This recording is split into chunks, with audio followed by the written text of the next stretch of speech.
Call to order a regular town commission meeting and tentative budget hearing, September the 9th, 2024. Please rise for the Pledge of Allegiance. I pledge allegiance to the flag of the United States of America and to the republic for which it stands, one nation, under God, indivisible, with liberty and justice for all.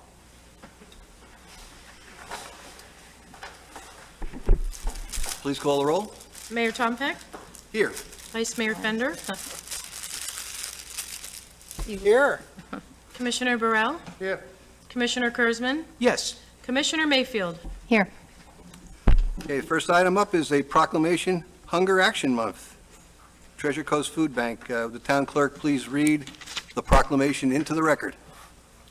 Whereas hunger and poverty remain issues of grave concern in the United States, state of Florida, and on the Treasure Coast, with 250,000 children, adults, seniors, and veterans experiencing food insecurity on a weekly basis.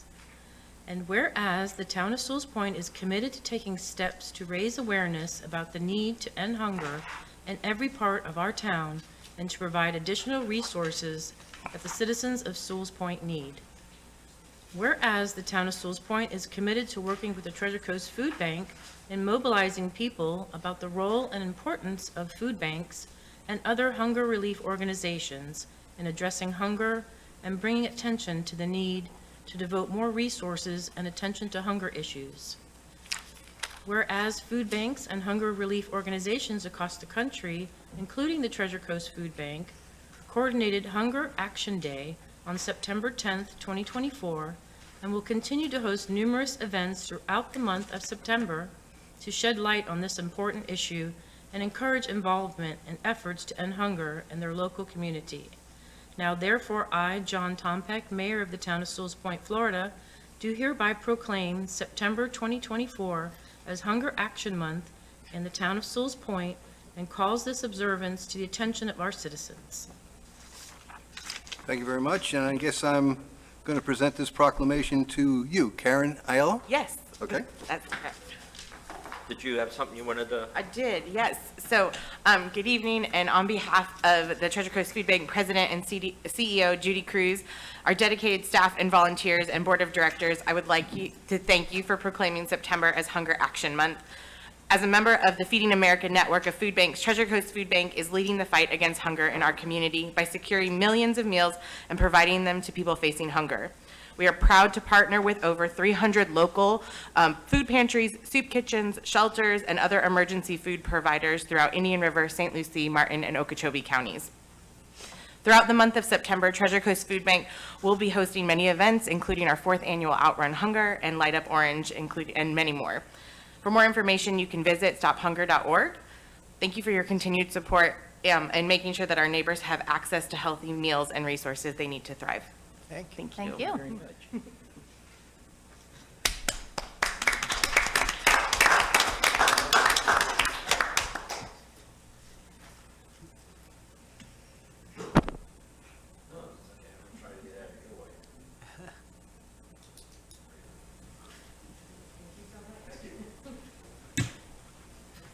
Thank you for everything you all do. Yes, thank you.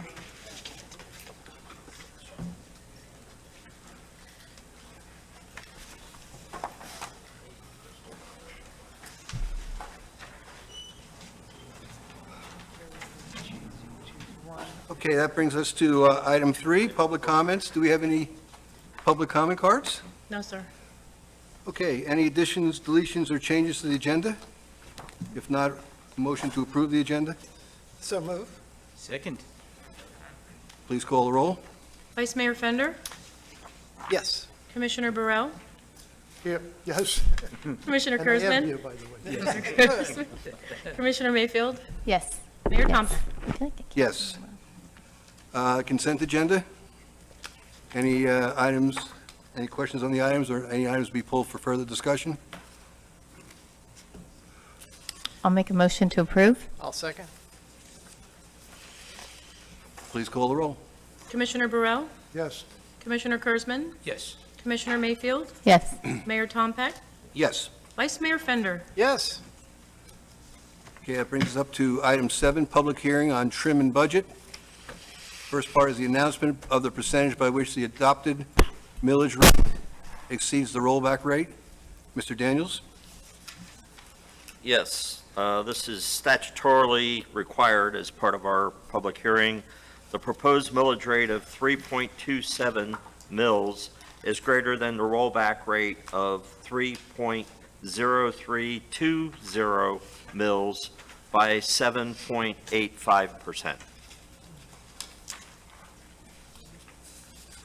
Okay, do you think you might want to explain what the rollback rate means, because maybe a lot of people don't really understand what it means? Sure, it's gotten down to computer analysis, believe it or not. When we get the form from Tallahassee, from the Department of Revenue, their trim office, they're the ones that actually give us the rollback rate, but in essence, it goes back to the last, Mariah, you probably know the exact terminology, so I don't want to mess it up, but it's the last increase that we had, and where that rate was before the increase. And we've been, since I've been here, we've been just doing the same millage rate that we've had. I think the only difference you had was a year or so before I came, you did the 0.4 of a mil for the capital projects. Did I say that correctly? Correct. I'm looking for the date. I don't have that. I don't think they need the date. They just wanted to know an explanation of the millage rate. So it's, again, it's a technical term, but it also depends on how many votes we need to pass our millage rate that we have. And even though it's the same, they require that, if it's a certain percentage. And I believe this is not just a majority, it's a supermajority, so it takes 4 out of the 5 of you to vote in favor of setting the millage rate. Okay, I have a quick. I'm sorry, go ahead, Commissioner Mayfield.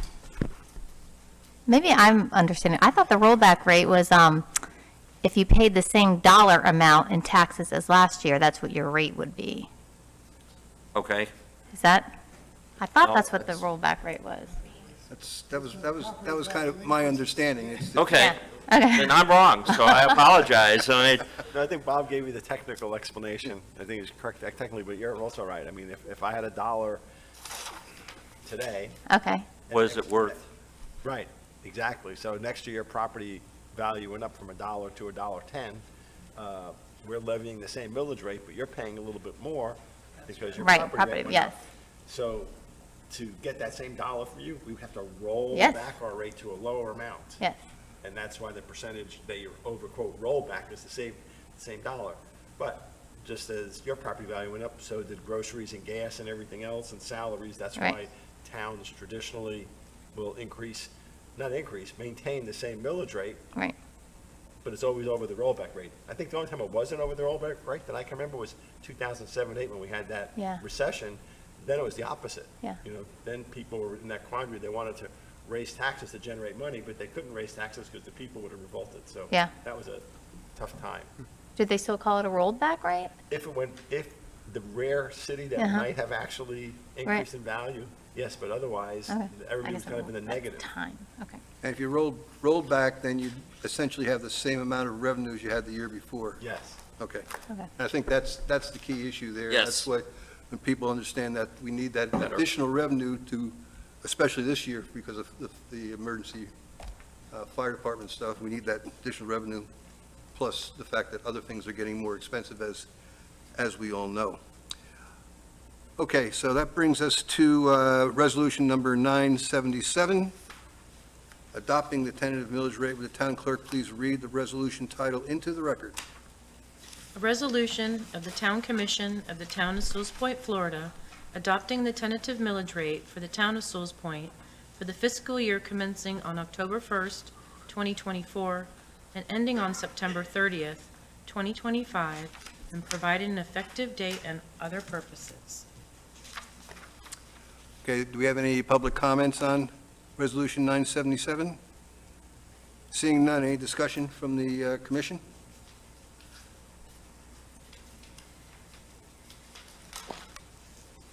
Motion to approve 977? I'll make a motion to approve Resolution 977. I'll second. Any other discussion? Please call the roll. Commissioner Kurzman? Yes. Commissioner Mayfield? Yes. Mayor Tom Peck? Yes. Vice Mayor Fender? Yes. Commissioner Burrell? Yes. Okay, that brings us to resolution number 978, adopting the tentative fiscal year 25 budget and the presentation. Just want to make sure everybody understands that we're going to do this here, and we're also going to do it again in 2 weeks. So if there's any outstanding issues, we can certainly address them again in 2 weeks. And I was going to make one other suggestion, since we did receive some public comments from That's what I was just. Frank Titicus and I think another I'm person. going to address that as part of the presentation. Okay, because I was going to say either that or if you wanted to, send them a note and just make sure you copy all the commissioners on it, that'd be okay as well. Well, we actually met with him for like 2.5 hours, and so, but yeah, whatever my comments are, I'll make sure we can address them to him so he's aware of them. Okay. Go ahead with the presentation then.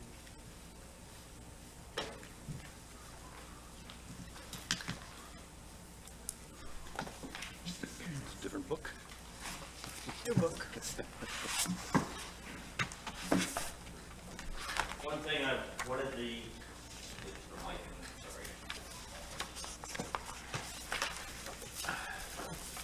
One thing I wanted the commission to be aware of is, as I mentioned 2 weeks ago when we met, the budget and brief book that we have here, it's got the revised date that's on it, which was 9/4/24 when we sent it out to y'all. So whatever changes, if there are any, to this document, we're going to republish it. So if there's any notes that you have, you can binder clip them to the document, the new document. But, I know from the 2 years that I've been here, we've run into problems sometimes with, having different versions and everything. So if you just keep the same book that we give you, and the pages in here will binder clip to it, or however you want to do it, is fine by us. But I just want to make sure that, the next date you're going to have will be next Tuesday's date on this document for the hearing that we're going to have on the 23rd. So while we're there, I'll address some of the comments, and then, if there's questions that you have in reference to the budget, Mariah's here, and if I can't answer them, I'll stubble through them.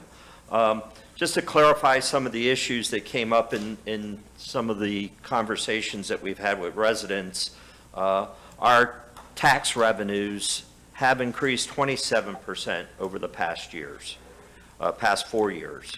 And the reason why we go back 4 years is that's when the additional ad valorem tax for the roadway improvements, the 4/10 of a mil, was adopted. So it's looking through fiscal year 22 and to 25, during that same time frame, our operating revenue went up 25%. So there's a 2% difference. And most of that money is attributed into our reserve fund. Our operating expenses, minus those funds that we transferred out, have increased by 7% over fiscal year 24.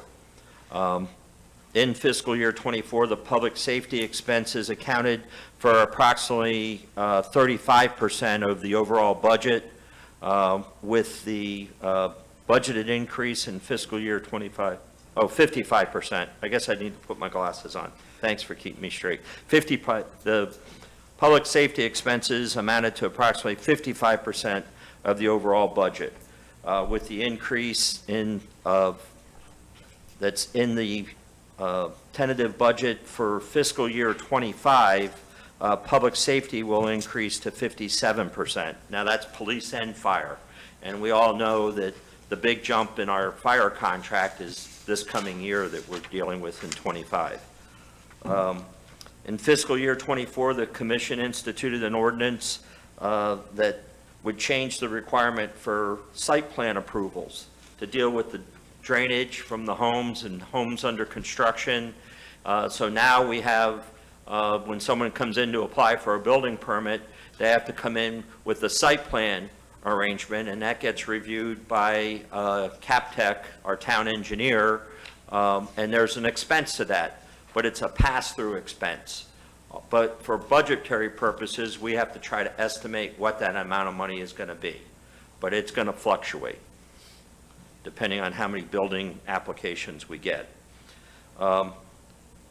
As previously stated through other commission meetings, Martin County administration was not prepared to move forward with the resiliency work on North Sewell's Point Road. So after conversations with Commissioner Burrell, we removed the $387,000 out of the capital budget. We also, if you have questions along the way, stop me, but I'm just going to muddle through this. We've also had discussions about the dedicated ad valorem projects. There's been questions of what we use that money for. Obviously, one of it is cash flows our grants that we do get, where it covers most of our expenses, we have to spend the money first and then put in for reimbursement. So we work real hard at trying to get the contracts to read on a monthly basis so we can handle that cash flow. But a lot of the times we'll be using that 0.4 of a mil, which this year equated, I think it was like 385,000? For 25, right. So, and that's money that we use for that. It also helps us if we need to have some match money, so we can also utilize that. So that's important to know, because even though it's 0.4 of a mil, it equates out to 385,000. When you're dealing with $10 and $12 million projects, it's not as much. Obviously, it is out of our pocket, our residents' pockets, but we are using it sparingly on those projects and holding on to the remainder. We also had discussed using money out of that fund, and we'll be talking about that later during the meeting, for the interim project on South River Road. Emergency capital projects. Emergency capital projects. Thank you. The other issue that came up was the employee retention issue. Obviously, the police department's been hard hit, and we hadn't been remaining competitive with the marketplace, and I think those changes that we made in just recently with the contractual language is going to go a long way for that, and that's why we were looking at the vesting provisions. And we've looked at different items on vesting on the pension, and it's really a no-cost issue for the commission, but one of the suggestions that was made was doing a vesting provision where they would start vesting after year 2. So at the end of year 2, an employee would get vested 25%. Year 3, it'd be another 25%, and so forth through the end of year 5, and then they'd be 100% vested. Right now, I think it's the end of year 6 is where they're 100% invested, and it's kind of staged through. I was wondering if any of the other commissioners had any experience with this. Most of the places that I've worked or are familiar with around this area, you're fully vested at 5 years, but there's no interim steps between 0 and 5 years. And some of them are a little bit more, some of them are 7 years, and there's a couple even, we were 10 for a while and went back to 5. And I'm wondering, if we want to do the 25% per year, or if we just want to make you fully vested after 5 years of service. What's the current proposal? 25% per year, I think it is, something like that. What was it last year? 20%, which took you through year Into 6. 5, yeah. Up to year. So it moves it up a year and increases it 5%, theoretically. Commissioner Mayfield? Yeah, if you're trying to retain people, I think the gradual is a little bit better, because if you're in year 2, year 5 can seem far off. So it's kind of like, I think it makes sense logically if you're trying to keep people. It's not an accounting nightmare for you, is it? No, they do all that work, basically, the fund that we have our money in. See, ours is a defined contribution plan. So it's defined how much money that we put into the plan, whereas a lot of, almost all of this FRS and all of the, public safety operations within South Florida are all on a defined benefit plan. And a defined benefit plan means that, if you retire at 20 years, they can, look through doing an actuarial of what your pension's going to be worth 20 years from now, or 30 years from now, or some are an age requirement. So they can look at all of that and give you an idea, whereas ours is investment-based. So it all depends how well the markets do. And if you have a bad year, you kind of need to even stay longer to make it work out. Well, there's no, I don't feel strongly about it. If nobody else, if everybody else is okay with the 25% per year, I'm okay with it too. Okay. The other question arose out of the grants, and again, we've talked about the required matches that we need, but the 4 grants that we had approved by the commission that we're waiting on hearing, a total of overall, it's 14 million? 14 million, and half of that is paid by the grant, and half of it is a match.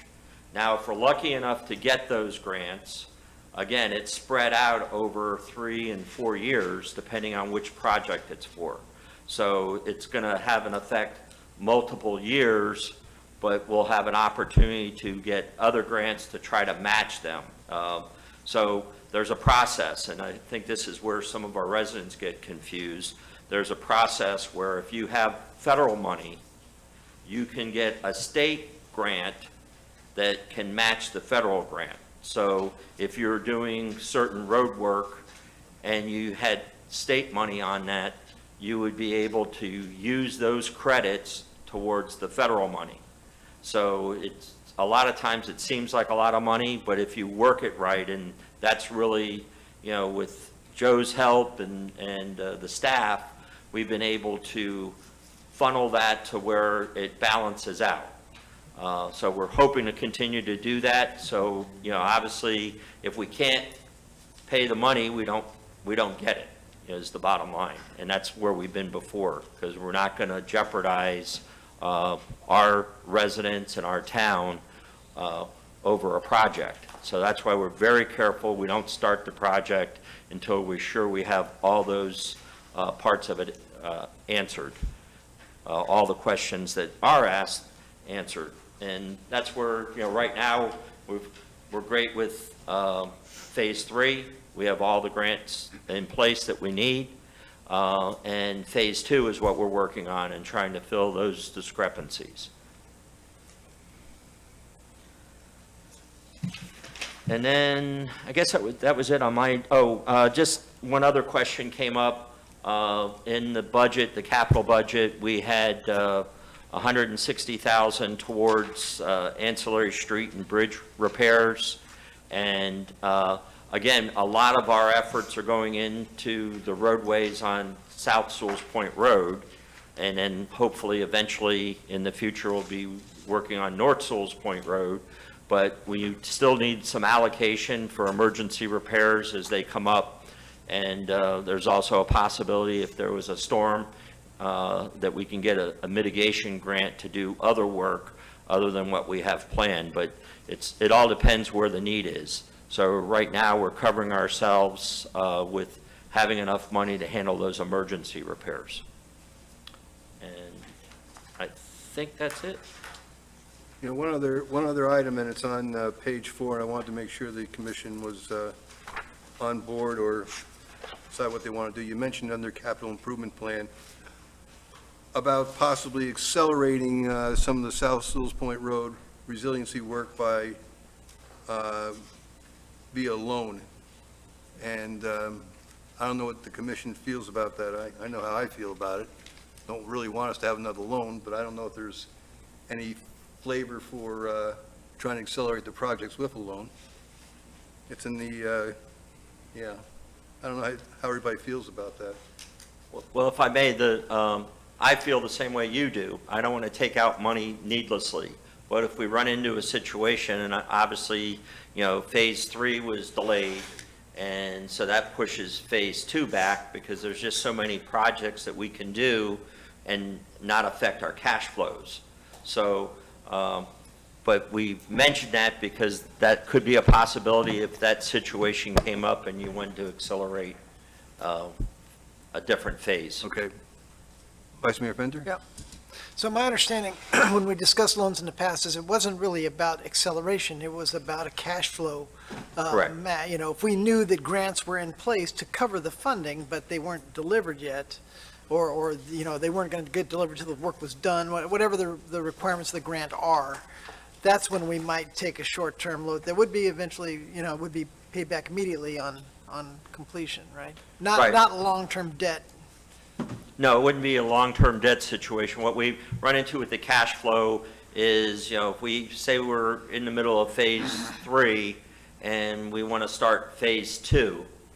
It'd So, be more like revolving credit. right, and there is a state revolving fund where it's 1 or 2%. I haven't kept up with it here recently, but it's a minimal amount of interest that you're paying to get the money. But again, I need to have all those things in order if that's what we're going to look at in the future. But that's why we're just kind of mentioning it. That's a possibility if you all want to do it in the future. I'm just concerned about the wording that says accelerate the projects, because that sounds like, oh, let's just take out a loan and, Well, Get done I think today. it's more to, yeah.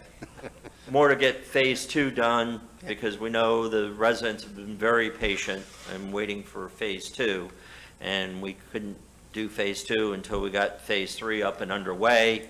And if the possibility exists as we get into next summer of getting Phase 2 started while we're still finishing Phase 3, that we might come back to you and say, hey, this is what we can do. But it all depends, like I said, on the cash flows. If Mariah says that, we've got enough money to handle that, then we don't want to take out any other money. Commissioner Brill? I'm not in favor of any loans. I mean, I don't think we need to do that. I just, so let me ask you, you're going to do Phase 3 and then you're going to go back to Phase 2. Correct. Okay, so you're on Phase 2 now? No, we're on Phase 3, Okay. is what we're starting So when do you sometime plan in, to finish Phase 3? I'm sorry? When do you plan to finish Phase 3? It's scheduled to be a year project, so it'll be December of 2025. Okay, so what I'm asking is, so what you're saying is you don't know if we're going to get the grants? Is that For correct? Phase 2. For Phase 2. Well, we should know in a couple months. Okay, so there's probably no reason to go through this and take a loan at this time. Right. I don't think we're discussing that. Yeah, so I just want to make sure that, Yeah, I'm not asking We're talking permission to do this philosophical. or anything else. That's, I'm just brought it up because it was asked. I wanted to make sure everybody had seen that. I wasn't sure if you'd seen it. No, thank you, Mayor. Commissioner Curtin? I would only be okay with it strictly if it's a bridge and the grant's already approved, and, we're just waiting for the grant. That's the only way I would be okay with it. I wouldn't want, same thing about taking additional loans. I'm not crazy about the idea. I understand. Commissioner Mayfield? Yeah, I think we're all in agreement that no one's really interested in a loan right now. Plus, I'm thinking about, we have that lot on Heritage. You could, if you felt like you needed cash, you could lower the price of the lot by what you think you're going to pay in the interest on a loan, and hopefully you'd get a little more interest or whatever. But we still have that avenue that we haven't really gone down, and once you sell that, that's a bunch of cash, so. But also selling the property at 78? That's more cash. Right, but the property at 78, agreed, but the one at Heritage is totally open, nothing's happening on it, whereas 78 has more action. It does. And we are pushing to get 78, that construction work done at the first part of the project of Phase 3, so. I have a feeling it's going to be a laid-down area, isn't it, Joe? Joe? It's going to be a laid-down area, isn't it, Joe? Is that where they're?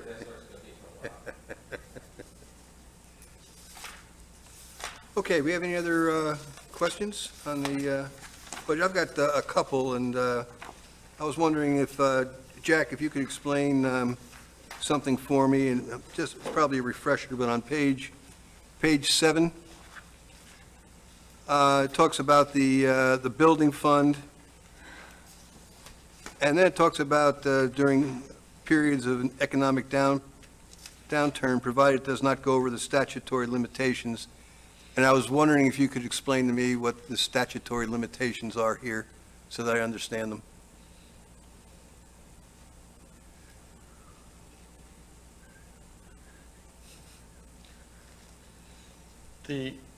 Because it's the type of fund it is, it's a fund that's developed to where if we do have a downturn, that there's money set aside, because a project could go on for many years, even though there's a downturn in the economy, but yet inspections still have to happen. So I still have to have a department to run. And then that's what that does, is it looks like there's too much money in that account, but it's in case of that. And, my understanding of, and this may be incorrect, but my understanding of building departments is almost like an enterprise fund. In other words, it really has to kind of pay for itself. And if it doesn't pay for itself, then you have to make adjustments to permit fees and that kind of thing. Is that how it normally works? Exactly. And you're trying to guess at it because it's a 3-year. So you're supposed to keep 3 years of income into that in case you do have a downturn. You've got at least 3 years to sustain yourself and your division. Because you remember, these, like I said, some of these bigger houses go on for some time. They still need those inspections. And it also, and maybe this is a question both for you, Bob.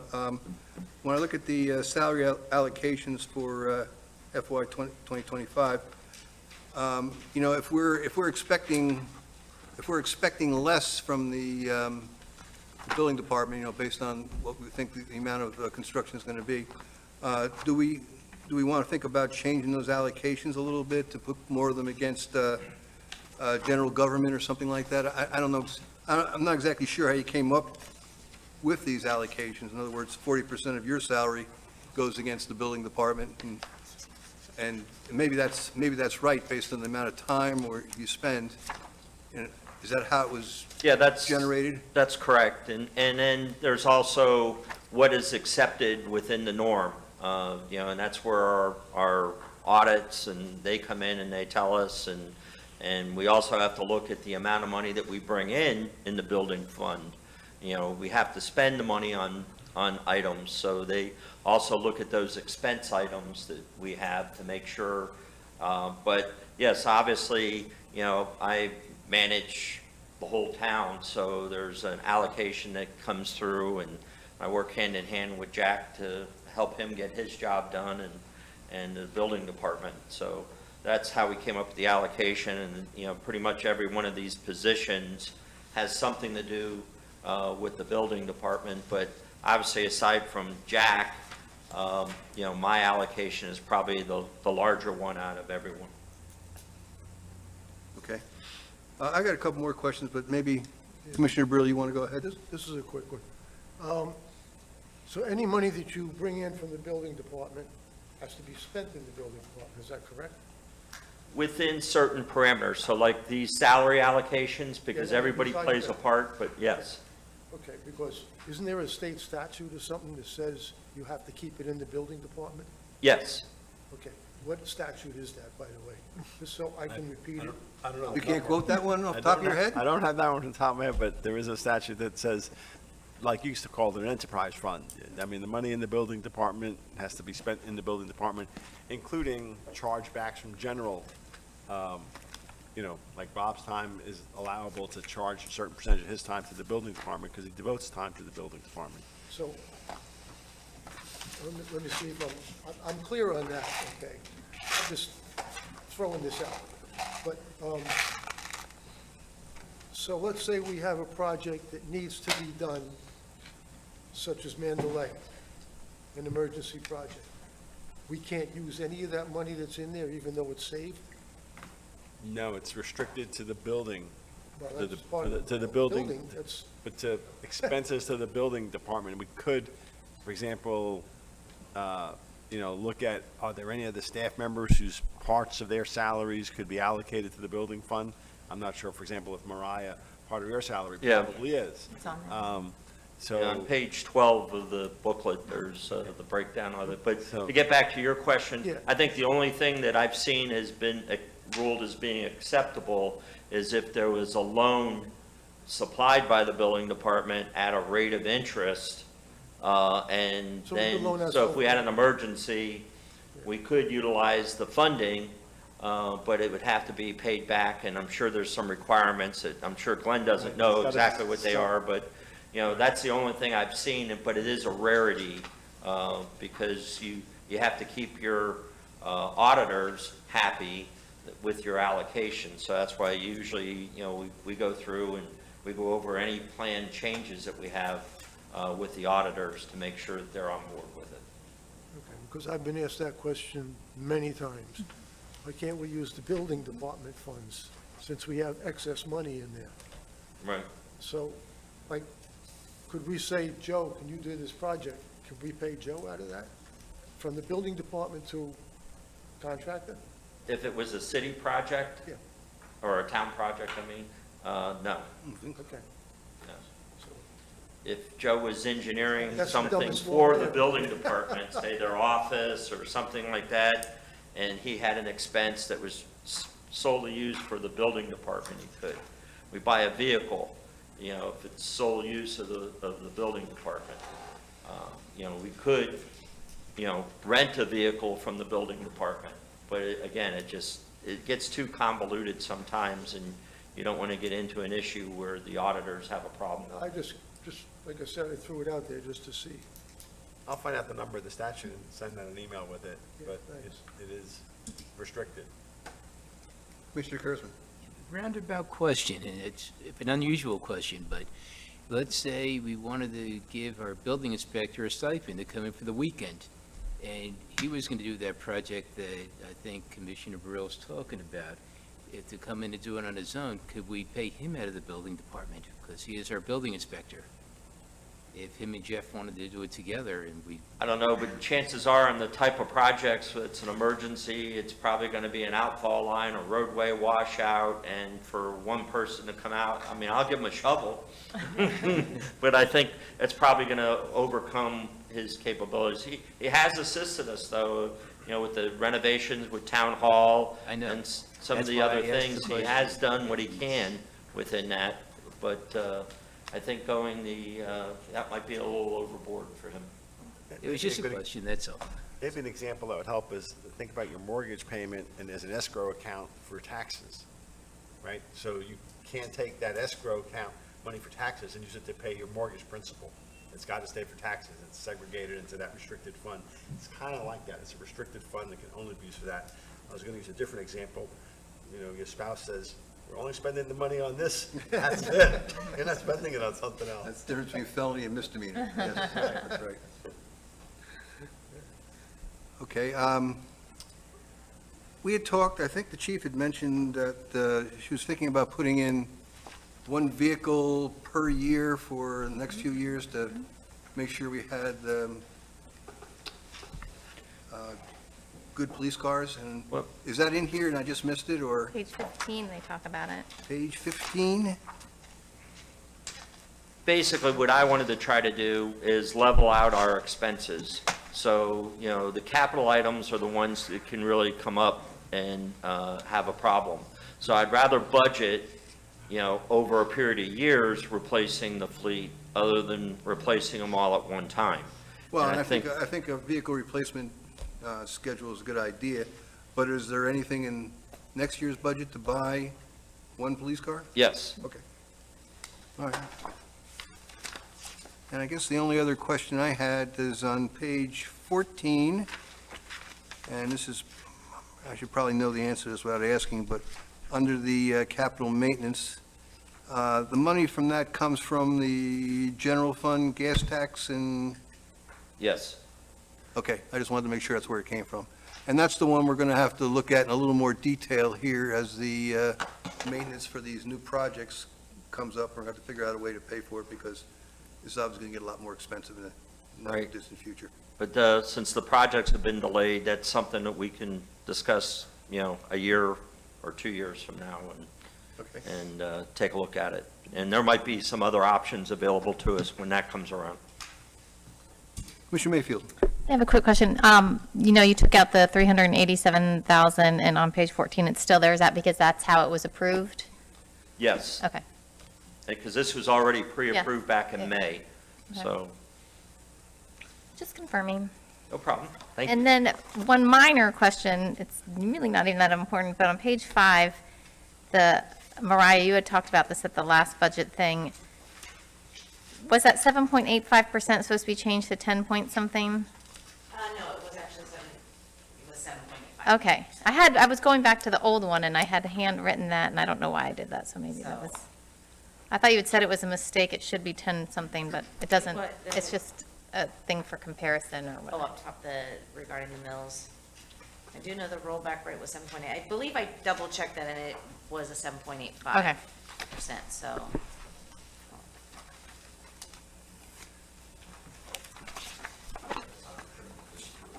Okay, are there any other questions, comments? If not, we can have, One word.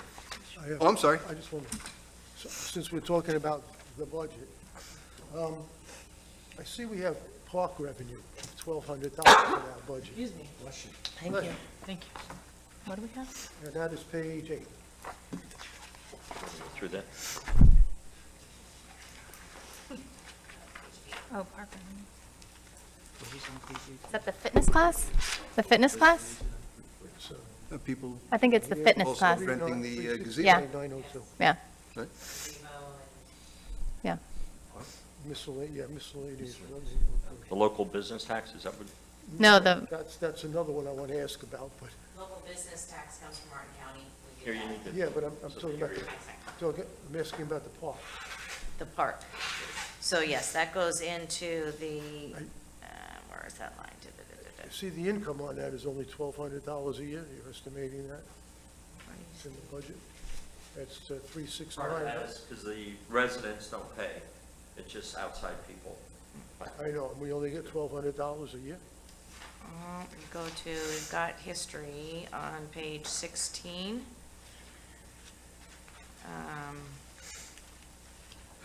The activity, yeah, we're looking, basically in 2022, there was 2160. Activity for 2100 was 1200. This year, we're projecting 1200, and that's what I proposed for next year's budget. So, Just think that maybe we could raise that up a little bit next time around.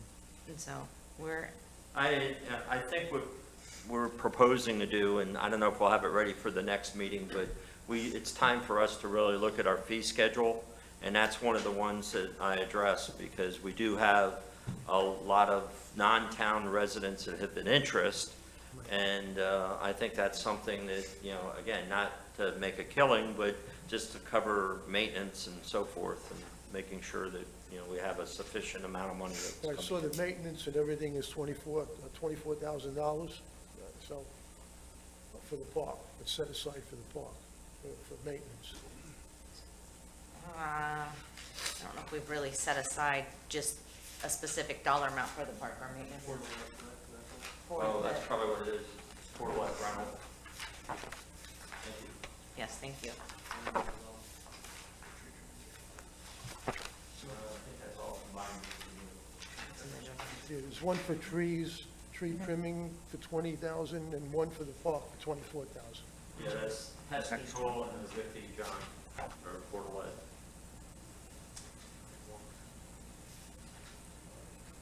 Oh, and the water bill.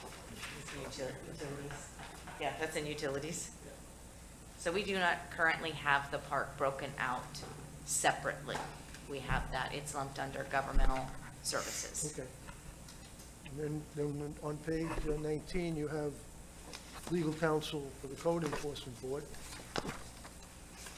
I'm sorry, what was that? 19 Yeah, I'm like legal counsel, for the code. The code enforcement board, yes, for $12,000 a year. yes. Is that if he shows up or doesn't show up? Does he get $12,000 a year? Is it a yearly contract? Nope, it's only as he shows up, we get billed. billed Okay. for his time. Okay, just want to make sure that that's Yes. not a contract. And when you say professional services on the same page, what do you consider professional services? Professional services. Oh, under finance, up top? Yeah, So that is for Holly Vath.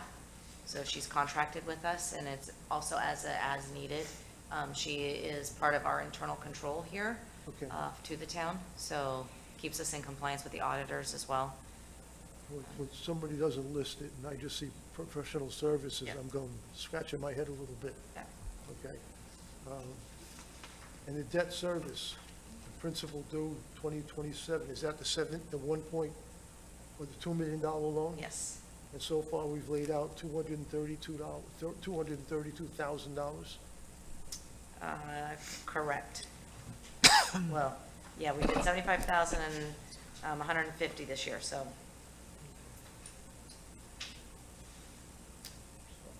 I'm only bringing that up so when we go to the contract at the end, we have a little basis for, okay, this is what we put in so far. I want to make sure we get that back.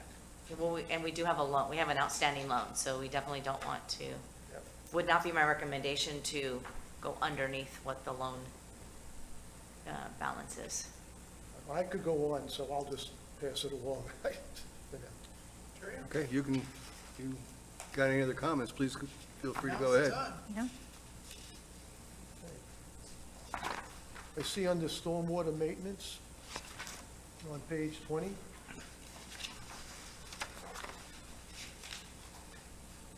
And engineering services, the same page, On page, 20. does it say general fund up top? Says right here, appropriations continue, governmental services. Okay, stormwater. Yep. Oh, stormwater inlet. There's no number to it, so. That has been moved to the stormwater, that's basically been moved to the Okay, capital so- fund. I can cross that out of the budget from here, right? That's in the capital budget. Yeah, okay. And then engineering services, is that the same thing? Same thing, yes. Okay. Yeah, if you look at on page 22, I tried catching different items that we pulled out and placed them in the other budgets. Those I did not. Okay. So next, and that's in the 22 budget. So next year, it won't, fiscal year 2022 will not be on this. It'll be a cleaner comparison year to year. And on page 21, we have overtime for South Sewell's Point Phase 3 traffic control.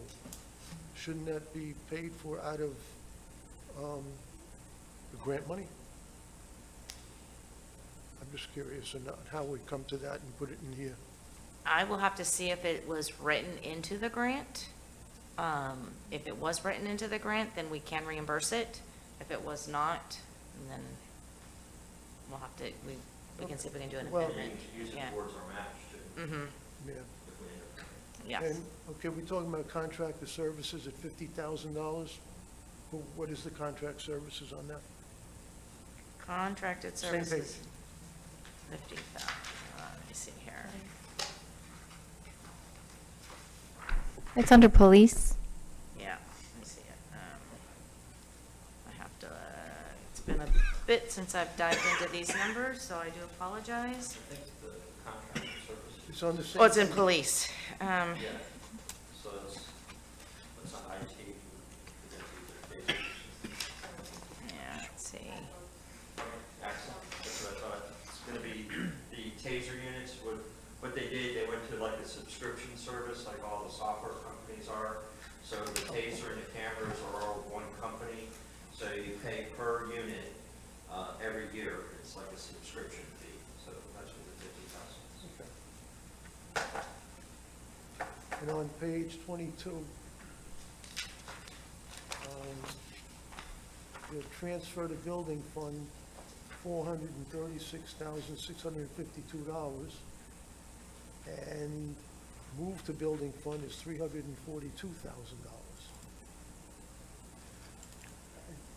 So the transfer was the beginning fund balance that was used to start the building fund itself, And that was in 22. and that was in fiscal year 2022.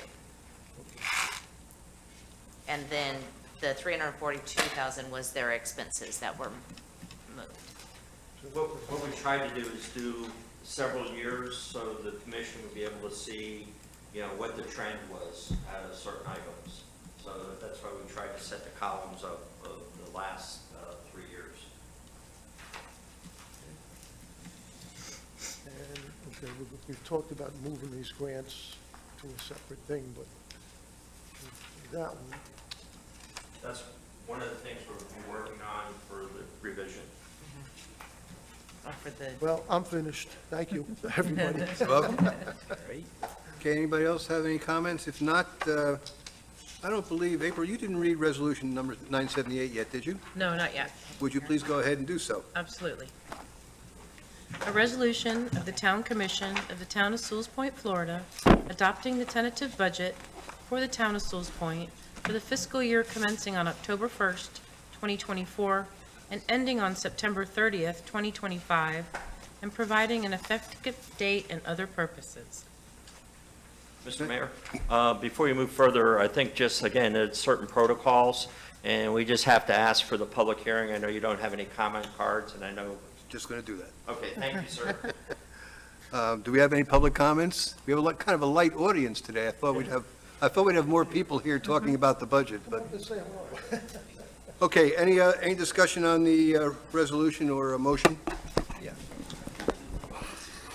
So, Town Manager, I think I heard you addressing some of the public requests from Mr. Titicus in your presentation. Yes. I just want to make sure we caught all those points. What all those were, and Okay. I'll copy the commission on my response. All right, So thank you have you. it.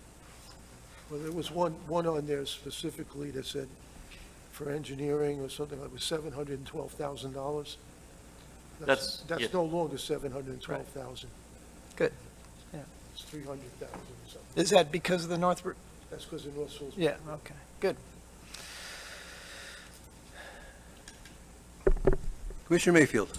Yes, I would make a motion to approve resolution number 978, adopting the tentative budget. I'll second.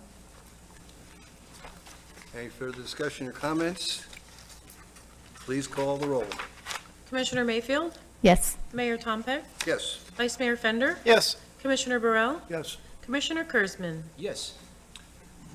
Okay, that brings us to item 8, second reading of ordinance number 467, animal control.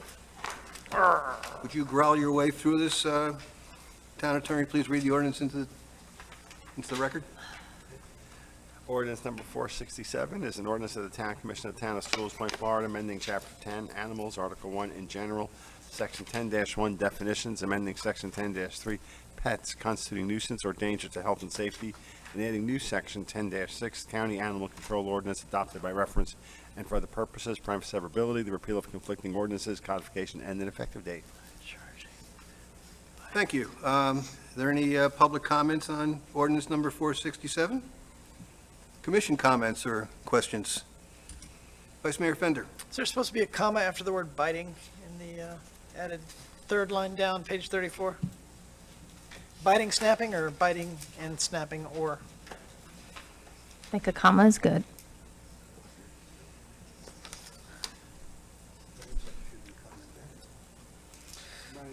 Should be a comma after the word biting? I'm thinking, I think there should be. Biting, comma, snapping. thank you, yep. Yes. Good catch.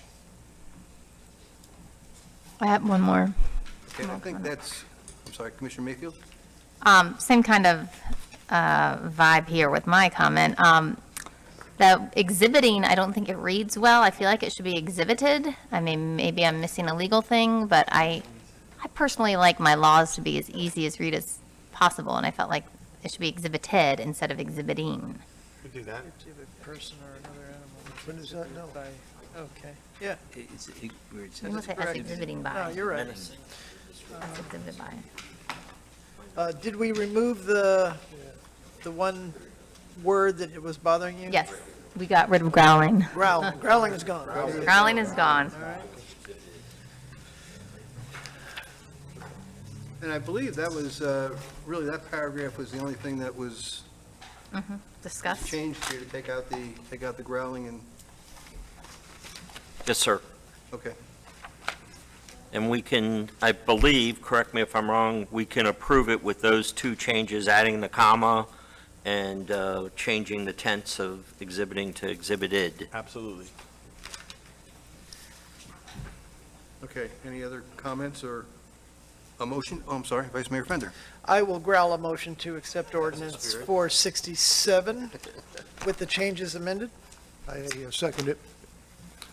Okay. And Mr. Mayor, just for the record, I think I said growling, I meant biting. The comma goes after biting. There is no more growling, No growling. except at this table. Okay, please call the roll. Commissioner Burrow? Yes. Mayor Tompeck? Yes. Vice Mayor Fender? Yes. Commissioner Kurzman? Yes. Commissioner Mayfield? Yes. Okay, next item is first reading of ordinance number 466, regulating use of synthetic turf. Would the town attorney please read the ordinance into the record? Yes, ordinance number 466 is an ordinance of the Town Commission of the Town of Sewell's Point, Florida, amending Chapter 82 zoning, Article 1 generally, Section 82-1, definitions to add a definition for synthetic turf, and amending Chapter 82 zoning, Article 5 supplementary regulations by adding a new Division 7 synthetic turf, and for other purposes, prime severability, the repeal of all conflicting ordinances, codification, and an effective date. Thank you. Even though this is the first reading, I think this is the third time we've seen it, right? Yes. Any other, any questions, or, I'm sorry, is there any public comments, first of all? Seeing none, is there any comments from the commission? And it looks like there are. Commissioner Mayfield? Yeah, I mean, this one is it was a confusing ordinance. I can see why it's come back several times, and so I'm not sure that I'm going to help with this comment. But on page 43, the additional standards,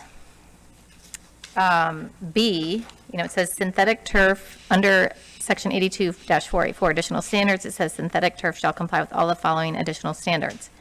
And then B says installed in the side yard and/or rear yard only, which makes it sound like you're kind of banning the front yard, which I thought we agreed that we weren't going to do. I don't know if all that other stuff in sections 1 to 2, sections 1, 2, and 3 fixes that, but that's a lot to digest in 1, 2, 3. So that was my concern with that. I was trying to Statement. remember if we, of course, I read it the same way and say, well, if we don't want it in the front yard, why don't we say you can't put it in the front yard, rather than say you can only put it on Yeah. the side yard? But I wasn't sure. Did we decide we didn't want it in the front yard?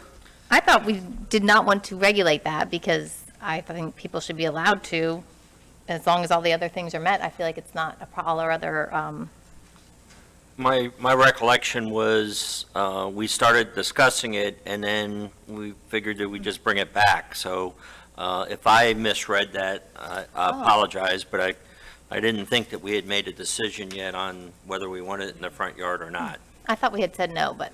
Okay, and you're probably No, right. that's and I'm not even probably clear what I said. I thought we had agreed to that not was- regulate it. Well, let's see if we can get the five of us to agree if we want that or not first, before we go on to the next comment.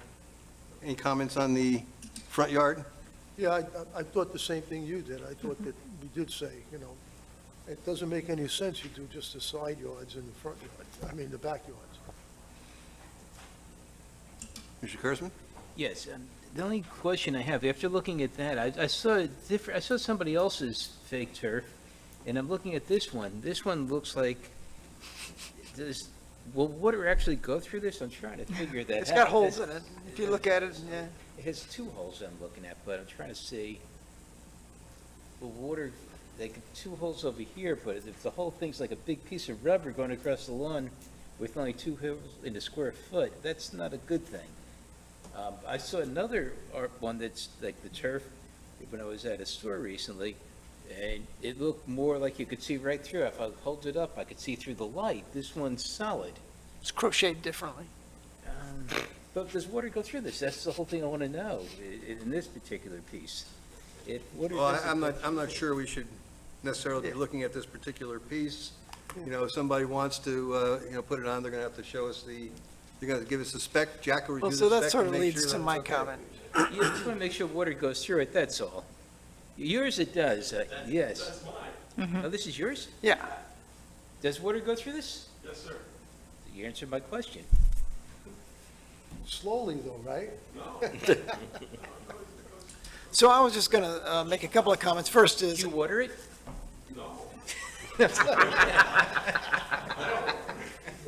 Mother Nature orders it, right? I was going to make a couple of comments.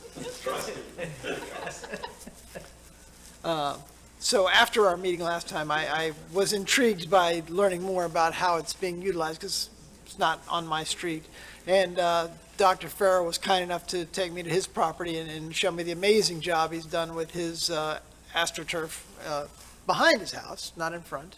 And he gave us a little sample that you're welcome to play with and look at. But I don't know how to solve the problem that you're raising, at least in my mind, because I don't know that, I'm a little concerned about the concept of absolutely no regulation. What I hear you saying is, we can make a house in Sewell's Point look any old way we want to, whether that's positive or negative. And I don't know how to,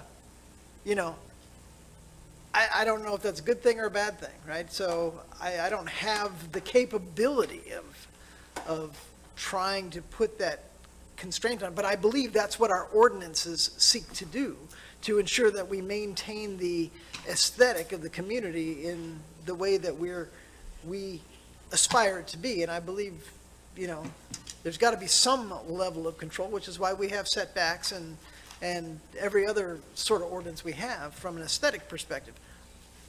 I think that's wonderful. I think Dr. Farrow's property is amazing. I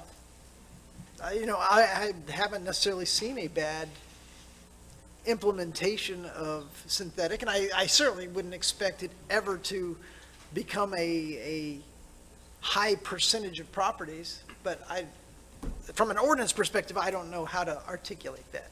I see you pushed your button, Kaya, so I'm interested to hear. I don't like the way you stated it before, which was, I don't think we should regulate this, but, I'm not sure I think it's our job to do so, but tell me your thoughts. I was just going to say, but we don't regulate it now, and we never have. This is all new. So, I don't think we should regulate just to regulate. I think you should try to solve problems, and I think this does with the right-of-way, because that makes sense to me, that whole aspect, but I don't. So I'm not disagreeing with you, I'm just trying to understand. What problems does it solve? The one I'm talking about is the right-of-way. If they have turf in the right-of-way, should the town be responsible for replacing it with artificial turf again, even though it's the town's property? And I agree that it should not. We should go to something more economically friendly to the town than having to put back in. So I like that aspect. So if I understand you correctly, And do you think that's a possibility why we don't want it in the front yard? Because that's where we'll have the problem? I don't know. It's just, I don't think you should just make, it's like making up laws because you think they're hard to undo, and you shouldn't have extra laws. And to the environmentalist, you don't have fertilizer, and you don't have, well, you like tree. I'm saying there's no fertilizer, and you save water. So to give people that option to be more environmentally friendly in that aspect, I just like the options for people. It's your yard, your property. if you're saying to me, if I understand your point correctly, the reason for the ordinance is to solve the problem of what to do about the right-of-way I'm sorry. closure. I don't know what the word is, but you butt up against it. Then I'll buy that. I'll say, okay, we need an ordinance to make sure that people know what to do when they come up against public property.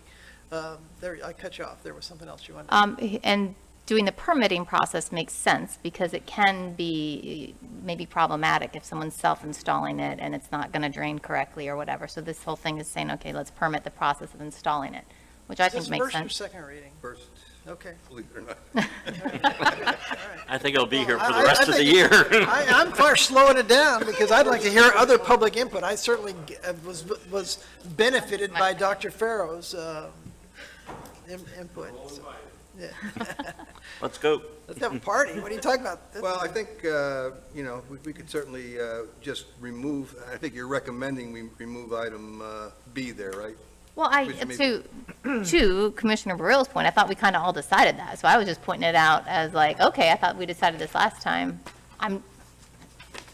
again, is there some sort of problem we're having that we're fixing by doing this? I don't think we need to add, Well, I think the other thing is we're trying to make sure that if you're going to put artificial turf down, that you meet certain standards so that it looks good for more than the first 6 weeks it's installed. yeah, but you also have sod that looks bad. I mean, I don't, it's like, not like everybody that has grass, their yard looks, Sod's cheap to replace. yeah. This is $7 a foot. I don't know, I feel like it's somewhat self-regulating, but Mr. Daniels, do you have something you want to add here? I just wanted to add, and I think, Commissioner Mayfield had brought it up, there are standards that the manufacturer recommends to put the product down appropriately, so it does drain and becomes porous. And I think that's just another section, as I believe was just mentioned, so I don't want to repeat it, but I think that's the important thing, and covering the easements and right-of-way, that, if we do have to go into those to do some work, I don't think the taxpayers should be paying for somebody's synthetic turf. Vice Mayor Fender. Is there a section that talks about the amount of permeability that must allow? Yes, it's under the installation, Anybody got a page in a section? hang on one second, I can't remember it, but I will find it for you. I think this says it has to be permeable. Okay, B, page 41. Yeah, installation standards 82-483, and you have I to got follow 41, the, synthetic shall A be is- included in the right. calculation of, oh, never mind.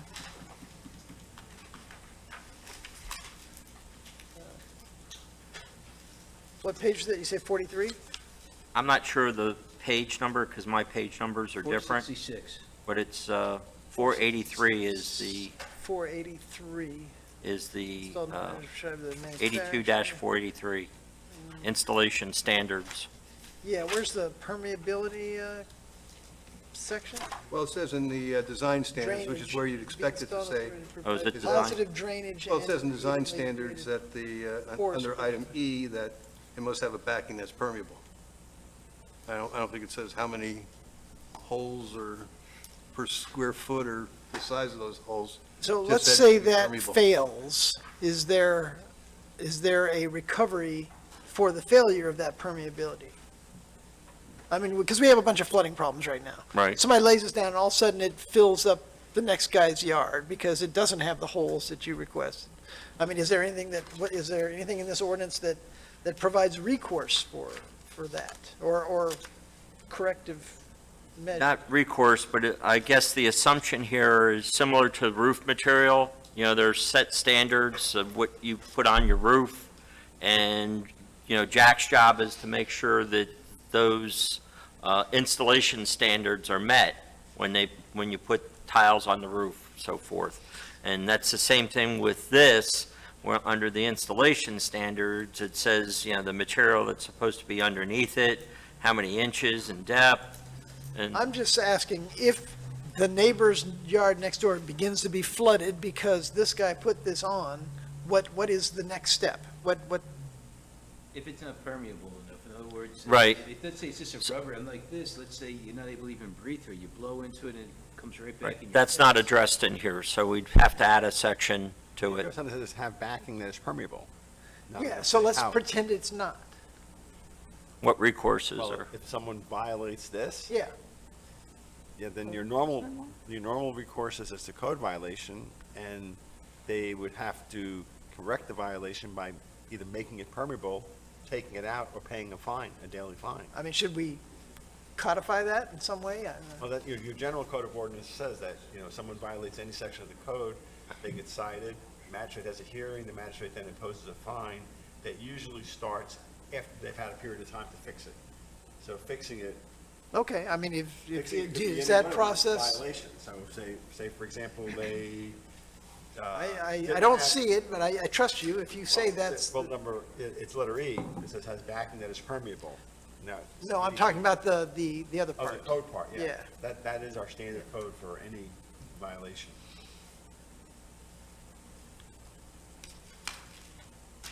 All right, so And again, should we bring this back again? Okay.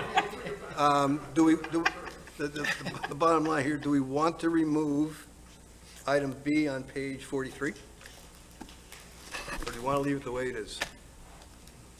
That's the only, I think that's the only outstanding comment that we're talking about right now. And that's the one that restricts it to side yards Yes. and backyards only. Yes. You point me at that page. 43, the very last line. Oh, I see it, all right.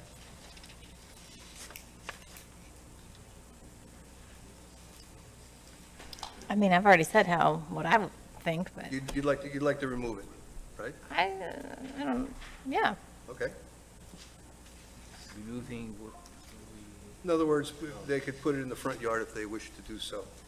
Because right now we have installed in the side yard and the rear yard only, you know, and we're essentially saying you can't put it in the front yard. Commissioner Mayfield is saying, well, why not? I could see people coming in saying, why can't I put it in my front yard? I can see it Okay. right now. And we have other conditions in here in terms of if they put it in the front yard and And the it whole- is in the right of way, then they're going to be responsible. We have to rip up the right of way to put in piping or whatever. So I think we covered that. So, I mean, if we agree, If you did take that sentence out, then I would just change, that said B. Your next one was, underneath B was 1 and 2 and 3. I would just make that BCD, because it all was a subset of installed in the side yard, rear yard only, and then 1, 2, 3. But 1, 2, 3 really applies Everything? to everything, Okay, once you take that out. So I'll just change those letters. okay. that's fine. So would you like to see, like to see one again, or do you want first Oh. reading again, or do you want to go ahead and let them make those changes and we just have, You could approve it on first reading if you want with that change. That's- okay, is there a motion to approve it based on the discussion here? In other words, is there a motion to approve based on removing item B under section 82-484 and rewording 1, 2, and 3, To B, C, and D. B, C, and D? I thought that's what we all agreed on, so I'd be curious what the other three think, because it's not like this was the thing I was trying to accomplish and ran through. I thought we all agreed, and you guys haven't said what you think. It doesn't seem like there's any, nobody has a problem with it, I don't think. just on the right of way. Yeah, if it's in the right of way and we work on it, they're responsible for it. That's the way it works. I'm good with that. So I think we're good with that. You just need a motion now. Would you like to make a motion? I guess I shall. I'll make a motion to approve ordinance, I gotta look at the number, ordinance number 466, standards and regulations for synthetic turf, but removing item B from section 82484. Can you please add in And renumbering 1, 2, and 3 to BCD. actually CDE? No, it would be B. BCD. Oh, no, yeah, it would be B. Because we're taking B out, right, sorry. Okay. I'll second it. Okay, Thanks, Dave. I'm not going to ask for any further discussion. Please call the roll. Mayor Tombeck, Yes. Vice Mayor Fender, Yes. Very enthusiastic. Commissioner Burrell, Yes, Commissioner Kurzman, Yes. Commissioner Mayfield. Yes. You know, it's funny, So plastic. the honest, it's interesting I that, want to live in a plastic world. it's interesting, sometimes the simplest ones seem to take the longest, you know? Okay, so that brings us up to new business, and we're going to talk a little bit about Homewood, South Sewell's Point Road improvements, Phase 3, the alternate bid items. I guess Mr. Capper is going to introduce this item today. Good evening, Commissioners. Joe Capper for the record. Just want to talk about the alternative bid item. The last time we spoke about this, as you know, we bid South Sewell's Point Road Improvements Phase 3, which is, the low bidder was Cheatham, and we are preparing the contracts for that work, which is just the work on South Sewell's Point Road and areas between basically Ridgeland and to pretty much Rio Vista.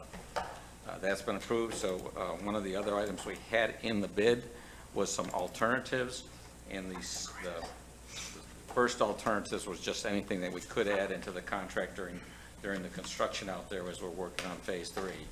So we really much already spoken about that. I think the one item you asked me to look into and see if we could get a better price on was the work that, that would be done essentially for the area on River Road, mainly between Mandalay Road and pretty much Sewell's Meadows. And essentially that entailed underground storage pipes, which hold water underground, about 8 different inlets, slotted drain inlets and so forth. And so I went back to them, and basically they came back with some reductions in the contract for those items.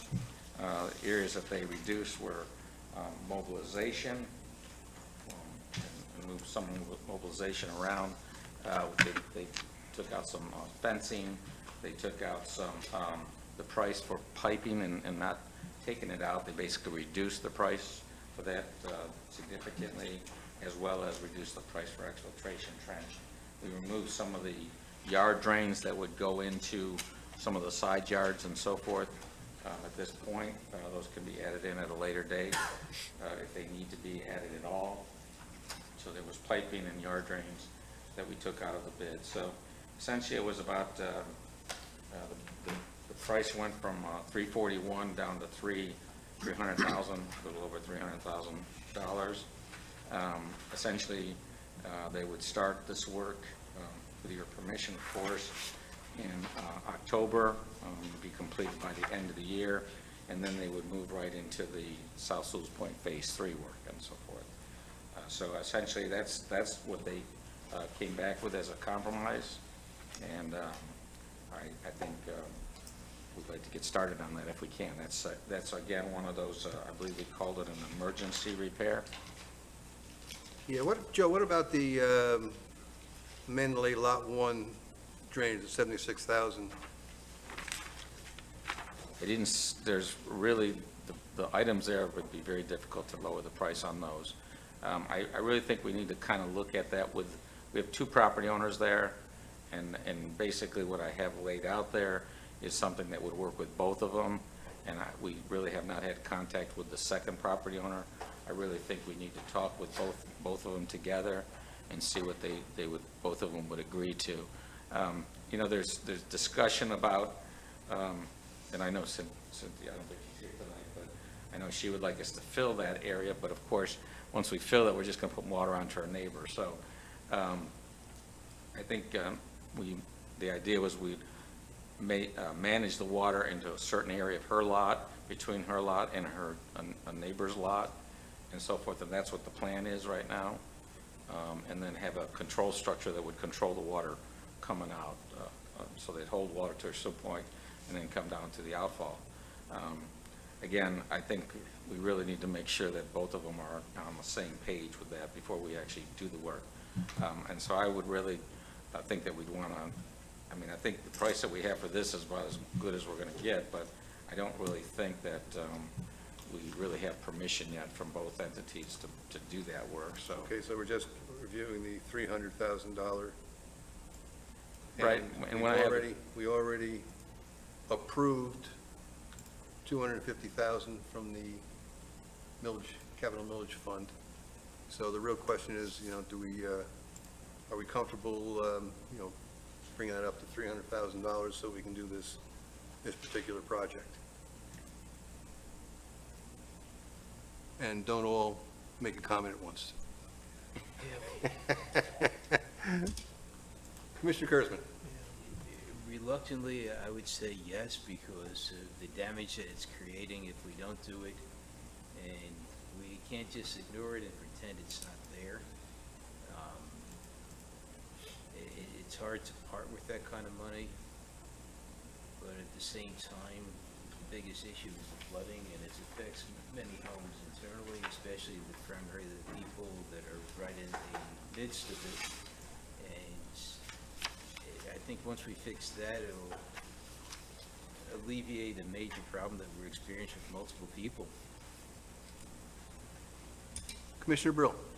So you're thinking we won't get permission from the other neighbor? I'm sorry, say it again. So you're thinking that you're not going to get permission from the other neighbor? I don't know at this point, because You haven't, okay, so let's say we don't get it. What happens to the person that's getting flooded? well, How are we going to handle that? basically, we're going to have to berm it around her property and hold it in that area. We can do that. We Okay, have to. and will But, that, right now, it's kind of spreading out between two lots, which gives us a little more storage in that okay, area. so let's say we have to do the alternate one, the one you just talked about, Right. putting the berm around. Will that lower the cost? Well, it's based on quantity of excavation, okay? So if I go into the next lot, I'm going to be doing more excavation, which is in the bid, okay? Right. So if I do less of it, of course, the price comes down. That's what I'm asking. Yeah, you're right. I don't care about your excavation stuff. I just want to know if the price comes down. Yeah, it comes down. Okay. It comes down. So what's your feeling then for the, going from 250 to 300,000? Are you okay with that? That's a little tough. Give me 5 minutes. Okay. When we first talked about this, we had one dissenting vote. Commissioner Mayfield, how do you feel about this today?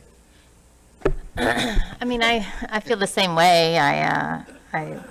But I do understand that's kind of like the heritage lot. I understand it's a problem. I just had hoped for a quicker fix and then come back to it later. That's the route I would take. And the approval of that millage, it is a capital project. And so again, I understand the vote for that. I feel like those conversations felt really dedicated towards South Sewell's Point Road when we made the initial decision. So I'm trying to stay true to that. So. And I think you're right, and, certainly another way to look at it is that, we do have a grant request in for, how much? $2 million, I think it is? $2 million for, That's true. South River Road. So- And I wonder, we should know about that in October or thereabouts, I think is what you've been telling us. That's, So if we I've heard. didn't use our capital millage for this, what essentially it would do is probably just, if we got the grant, it would certainly be covered by the grant, I assume, and it would just really kind of just push it off, well, the problem is it would push it off quite a long time, probably, unless, they had an extra crew to do it in parallel with what they'd be working on South Sewell's Point Road. Right, we would probably do, right now that's the first area they're gonna start, and they would use their underground crew to put the piping in, okay? And then obviously the asphalt guys will come in afterwards. So then they're gonna move into phase 3, they'll be doing the piping work there, and so they'd have to put an extra crew on to go back, if you thought that's what would happen, but. Mr. anyway, Daniels, you want to add something? yeah, just the other situation is, once you start work in an area, you can't get the grant funding, because they usually set a date on a contract of where they'll reimburse you your expenses for. So, again, I'm not saying not to do it, I'm just letting you know that the grant funding, if it, that we get the award, and then by the time we get the contract, it could be March, by the time, we get the green light to But go. this work isn't covered by a grant. Right. It's not covered by a grant now, and it wouldn't be covered if we move forward now. So, Right. I wasn't thinking that we could do the work now and be reimbursed by a future grant. Okay. I know we can't do that, but we could just not do the work now and wait, and I know that would make a few people unhappy. Commissioner Mayfield? Yeah, I was just going to add to the other same thoughts I had before. I'm concerned about the timeline. I mean, that sounds great, but it seems like things go wrong. What if there's a hurricane and then everything, I just don't want phase 3 to be delayed. And so it's just me trying to keep the eye on the ball, which is phase 3. But like I said, I understand the other commissioners, so if that's the way it goes, then, I'd be along with it at that point. Does it have to be serialized? Can't go parallel? Could we do this at the same time? If they ask the crew, yes, we could do that. We can do that. That'd be assuming that we got the grant request in October. And of course, knowing the way these things work, by the time we got the grant in and signed it, we probably wouldn't be, and sent out bids or anything, it'd probably be the middle of 2025 by the time we got to it, right? Couldn't be any earlier than that. Yeah, it's kind of hard to predict, obviously, but I think, do we have to do it ahead of the phase 3 work? No. But they're not going to start the Phase 3 work, they've already told me, till January, because they want to get everything in order in place. Whether they do and I'm talking about the contractor, I know they're not the one running the show here, but basically, they're willing to do it in the October, November, okay, December period of time. I mean, we could tell them you can do that later because you were expecting a grant, and they'd be fine with that. And we could figure out where we could fit it in to the work, but to Commissioner Mayfield's point, we don't want to slow down phase 3. So, I mean, we're obviously not going to go forward unless we have money available, of course. We're going to try to figure out ways to get to use the grants, of course. I mean, and just so you know, when I negotiated with them, I didn't take anything out that would compromise the drainage, okay? And they're still, so in other words, we kept the same amount of inlets, we came to set underground storage, we kept the same amount of patching of roads. So I didn't compromise anything in that area, okay? I mean, are there some items that possibly we could not use that are still in the bid? Sure. There's several items in there that we may not need to use also. So if your concern is mainly the numbers, it may be that we may find some other savings in this program here. So there's a lot of different ways of looking at it, but again, if you want to just wait on the grant, we'll wait on the grant, and we'll do it whenever that grant comes in and we can start spending that money. Mr. Kersman? Yeah, so when, in October, do you think we'd hear about this grant? Does anybody have any? My understanding is they're hoping to announce it in the October timeframe. They said September, but I think September is a little, I think, September, October is what they had said, so. So if, let's say, October 10th comes, and we hear October 10th, we got the grant, can we lay the money out, then get reimbursed for the grant at that point, then they've approved the grant? Probably not, because usually they go by the date that you sign the contract. And so it takes them a couple of months to give you a contract that, to sign. And then they'll go by the date that they sign it. So after you sign it, it goes back to Tallahassee. And usually it's within a week or so, they'll sign it, so. But again, this is all an assumption that we're going to get the grant too. Just in all fairness, we, And if we don't, we can certainly go Right. back and do this. The other thing you got to recognize is that, even if you got the grant signed, there's still procedures in place for, getting contractors on board, and you can't bypass those. Right. And we know how long that process takes, even if we only have to do it once. Yeah. Commissioner Brill? So what we're thinking here right now is if we don't do the project, we can go ahead with phase 3? Or how is it going to hold up the project if you said it would hold up the project by doing this or not doing this? Maybe I misspoke, because we are going to go forward with Phase 3 starting in January. And Okay. we are going to move forward with that, no Okay. matter what, whether you decide to do this project or not. Okay, We're going forward with Phase 3. That's clear. Everybody wanted that last time. So we're getting that. That's going forward. See, I think the big issue for us is we know we've collected, close to $1 million in the capital millage fund, and we haven't had to spend too much of it, but we know the purpose of, is to handle, one of the purposes was to handle emergency projects, okay? So this is an emergency project, and, 250 out of $1 million didn't sound too bad, but then it got to be 450 out of $1 million, and that was too much, and now we're back to 300. So the question is, do we think this project is important enough as an emergency project to spend $300,000 on it right now? Or do we want to wait and see if we get the grant and then handle it that way? And of course, at the time that they announced the grant, if we don't get the grant, we still have the option to go back and say, okay, we'll take it out of the capital millage. So I think that's a decision we have to make. And we already made the decision to spend $250,000 out of that fund until we came back with the higher estimates. Commissioner Brill? Well, I don't want to see anybody get flooded out, especially during hurricane season. So I'm gonna vote to, I would say, yes, let's go ahead with the 300,000. Okay? It's killing me to say that, but it's the right thing to do. So just so I'm clear, and I don't mean to change anybody's minds here, I'm just trying to say, what you're saying is that in September, October, we're going to find out if we have the grant. We could potentially, and I'm only thinking of just timeline here, what could happen is we could find out the grant says we can spend any money from a certain period of time forward. And it may turn out that you could say to these guys, to Cheatham, okay, we want you to start this in October, November.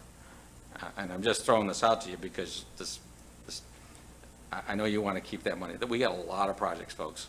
And Would we, Joe, would we have to go back and get a separate estimate on that, because?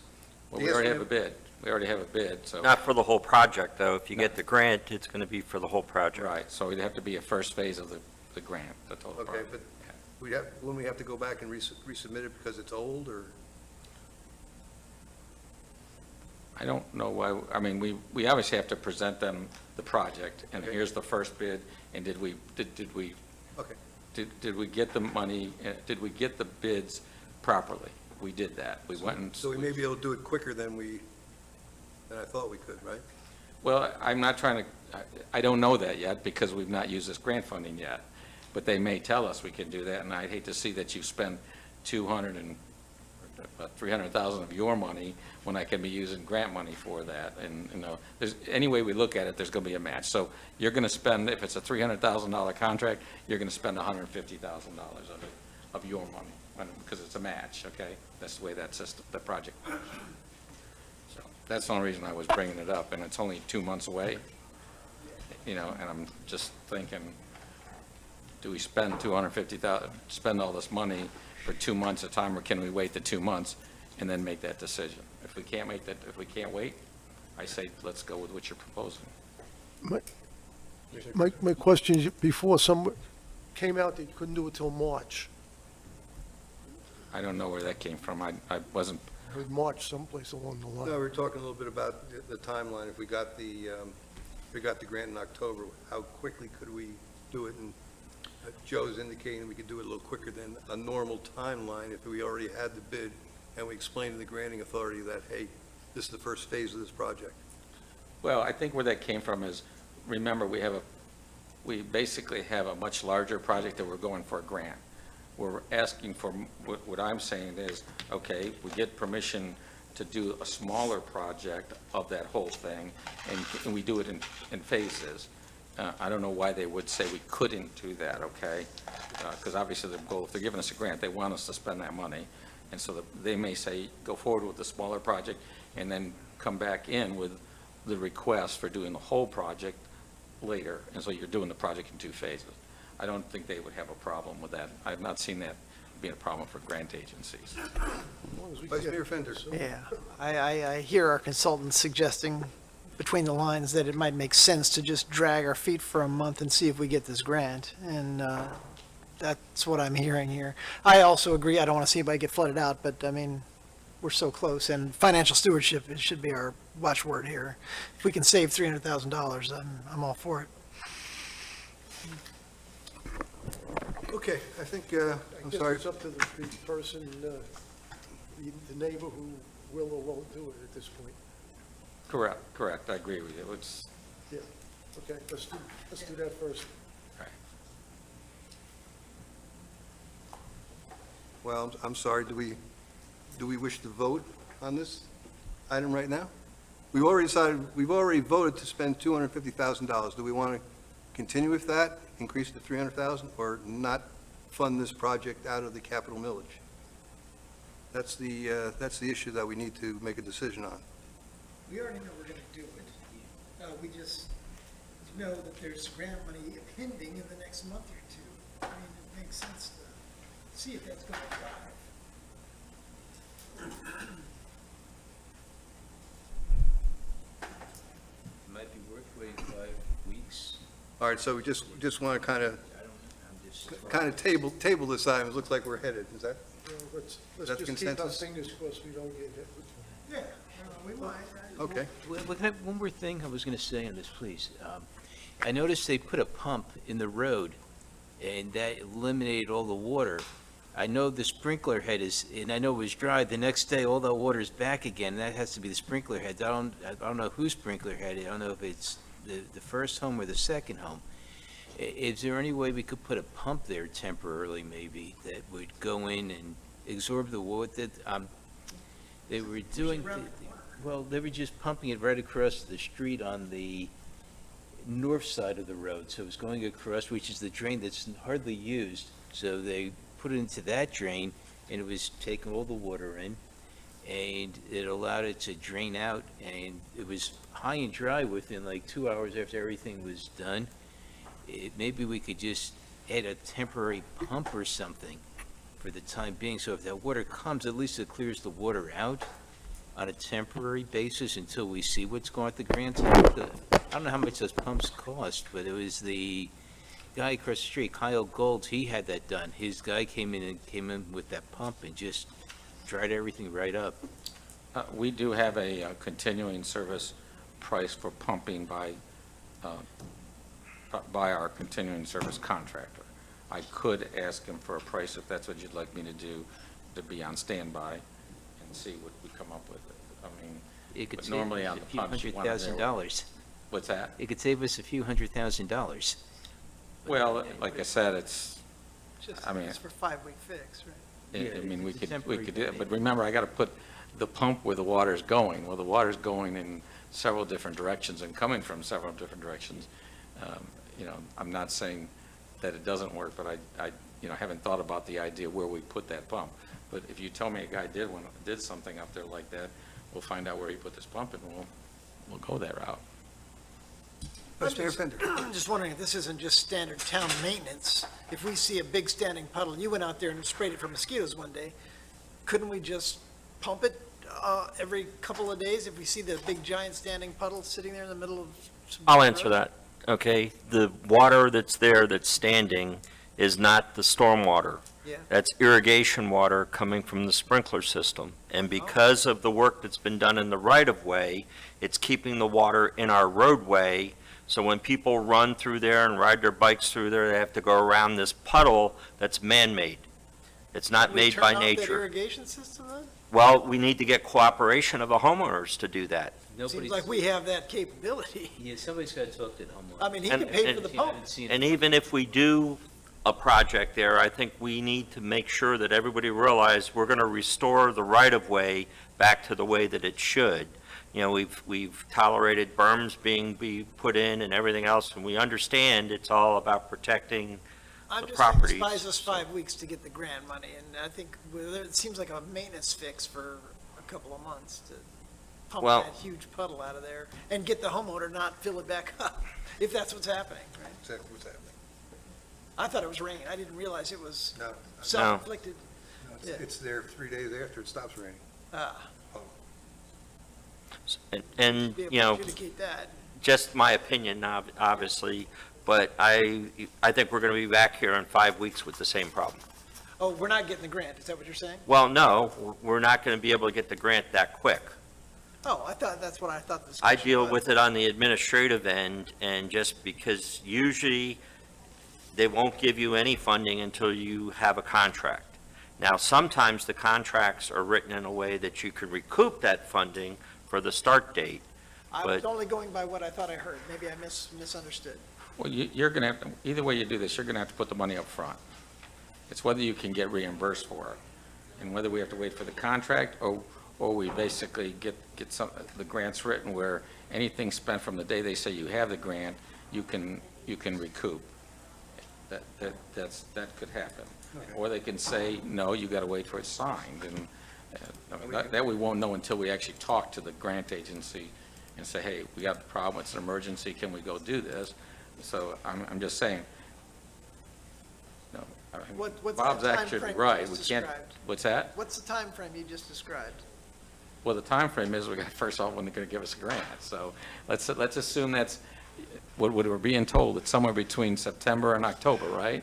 So here we are in September, and so it's a month away to 2 months away, And so. all I'm saying is if that's the time frame that I thought I heard, and I just heard it again, can't we solve this little self-inflicted irrigation problem for 2 months while we wait, right?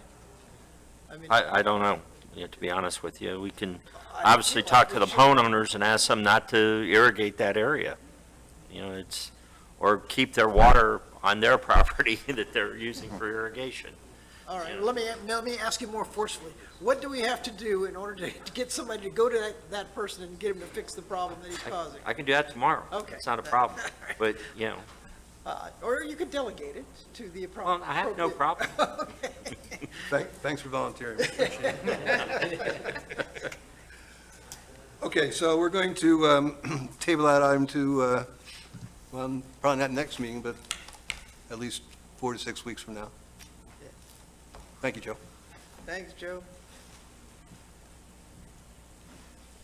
All right, next item is a discussion item on 78 South Sewell's Point Road offer from Scott Holmes Illustrated Properties. Mr. Daniels, would you like to introduce this item? Sure. As you know, it's out there that we're going to be selling this property at 78 South Sewell's Point Road. Hopefully after the work is being done for the STA, and Joe's going to do such a great job of making it look beautiful that, it's going to keep the value of the property up. But again, my authority to spend or authorize is $10,000, so I couldn't officially say no to an offer of $1,500,000. So I'm bringing it in front of the commission unless you all tell me that, hey, any other offers we get below this amount, we don't want you to waste your time or their time to bring it here. So, There's also an outfall we're putting in there, right, Joe? yes. Vice Mayor Fender. Is this the same contract we talked about last meeting? No. No, that was $1 million and different person. So that was $1 million, now this is 1.5. Yes. It's heading in the right direction. Say it again? It's heading in the right direction. Right, but I'm still, yeah. Commissioner Kurzman. Yeah, I see a lot of these properties selling along the water, even though they're, just average properties, a lot of them going close, they're pushing around 3 million is high, even higher. Why don't we tell them, right now, if they wait, it's gonna be, let's say 3.1 million. If they wanna go ahead of time, we do it for 2.5, and they allow us to stage, and they're able to tolerate this. If we could do something like that. Well, I mean, don't you have to kind of let other people have a crack at it, Dave? I don't know. I'm just saying, this way we'd have the cash influx immediately if we need it, and it's there. Commissioner Mayfield? Yes, I have a comment, but first a question. What was our purchase price? 2 million, like even? 2.2. 2.2. 2.2.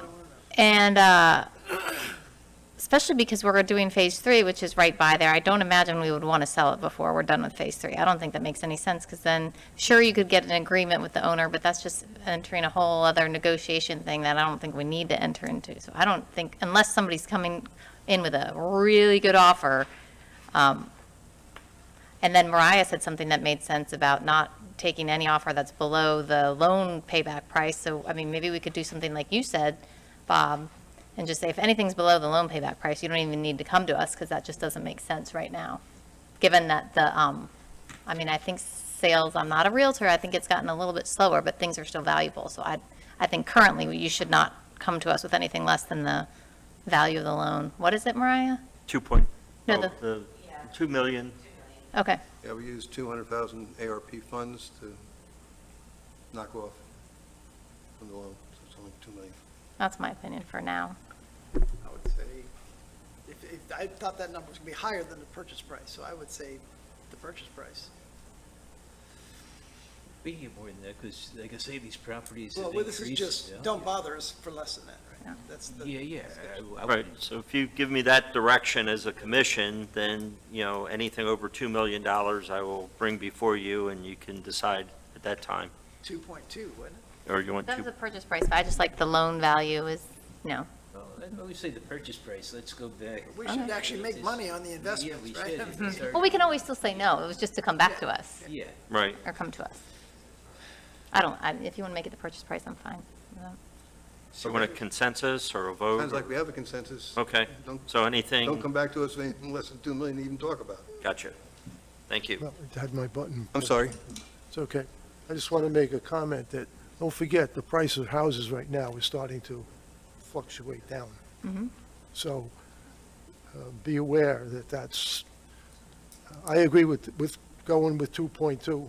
Okay, that's fine, but just keep in your mind that we may hold this property for a long time. Is your theory that the property will never be worth, if Oh, you're, it might, I'm just I saying mean, that. you're right now- suggesting that the economy might be turning, Well, and I'm saying maybe the economy does turn. Right, Does that yeah, mean we'll have to 5 see years? what happens after the election. Okay, all right, let's That's do that. Well, the only way I can. The other make it thing is, it is- Easier to explain it right now. It is waterfront, and there's limited waterfront, so. Yeah, the waterfronts are continuing this. I get it, I understand, but, I don't think election's gonna have that much effect, but okay. but I would hold out for, you Yeah.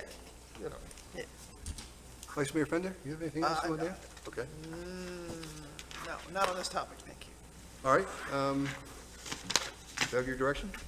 Yes, I have my direction, Okay. so you will not hear from me Sometimes we're until, not real clear, you know? I've got it. No. And tomorrow morning, I'm going to be at 160 South River Road. No, I'm sorry. Staff comments, or? Yes, let's go for staff comments. Yeah. Okay. Just a reminder for everyone, our next meeting is on a Monday again. So the 23rd is our next meeting date. So be there or be square. No, I'm sorry. But it's also for the public. The more we can get that out, hopefully, you know, we won't have anybody say, well, hey, I showed up, you know, tomorrow for this meeting. And we've put it out on the internet. We've put it out everywhere we can. So I do want to mention that again. And then also one other important date in I think a lot of our minds and hearts is 9/11, and we are coming up this week with 9/11 again. So if you'll please keep those that died and those that are still suffering the consequences and the families in your thoughts and prayers on 9/11, particularly around the 9 a.m. hour, and even just stop for a moment of silence, that would be great. And that's all I have. Okay, we have commission comments, and Vice Mayor Fender. A couple things, I think. First is I see this flyer that was on our desk, and it reminded me that I've had a couple of comments about our communication, which to me is significantly enhanced with, it's Firefly that we used, right? No, Oh, who do No, we? that's who we had Snyder, originally. we used Snyder. right, Rachel Snyder. Yes, sorry. I haven't gotten that, so I didn't know you had it. And in my mind, our communication is better, but I actually heard comment to the opposite. And I queried as to why, and because I thought we were, certainly the communication I've seen is much more professional. And maybe, I guess the two comments they made was, well, it's only coming in email. We're not sending out a newsletter on a periodic basis. Maybe I'm wrong about that, but. You are. Good. We sent out the first one, I believe it was 2 months ago. Okay. And we're looking at doing it semi-annually, and Semi-annual, instead not of quarterly. 3 times a year. Oh, We're doing three it 3 times. times a year. Okay, so. great. That's good to But hear. that was part of an email, wasn't it? No, it was, a hard copy? it was a hard copy. It was mailed out to every resident. Awesome. So Okay, so we have a planned, Yeah. another mailing. Do you have any idea when the next mailing might go out? Mariah, do you remember? I mean, roughly, I don't. I'm I just- think maybe it's just before the holidays, I believe, so probably November. Okay. Yeah. Not before Halloween, maybe October 31st for the Halloween celebration? I don't think so, they'll be ready, but Okay, all right. Oh, okay. And then along with that, the content about some of the large capital projects that we have, they just felt like the communication that was going was a little fluffy. It wasn't specific to phase 1, phase 2, phase 3, underground septic to sewer, where we were. So people have questions about where we're going through the budget cycle. Now they're questioning, okay, where's the capital money being spent and how intelligent. And I took those comments for what they were worth, and I'm just passing them along. sure, I'll get with because, our folks and see yeah. where we can spruce it up. Maybe. or just add specific data, maybe, I don't Right. know.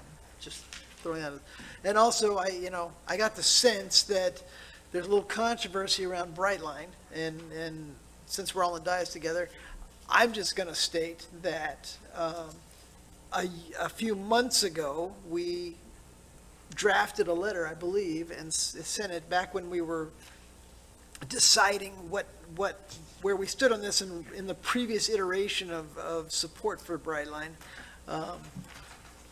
It's after the fact now. There's obviously been a massive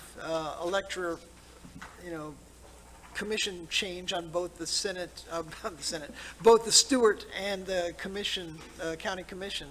So now the question is, where do we stand based on Brightline with the new leaders that be? I did go to the Stewart commission meeting tonight. It started at 4 o'clock. I had left early as they started comments.